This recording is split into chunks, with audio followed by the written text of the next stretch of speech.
me one word for to rain heavily. Pour.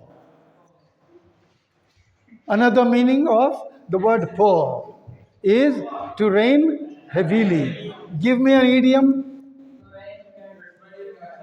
To rain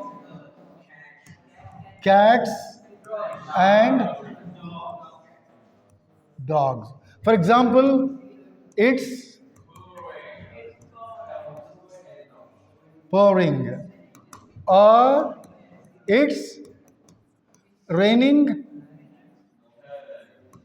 cats and dogs.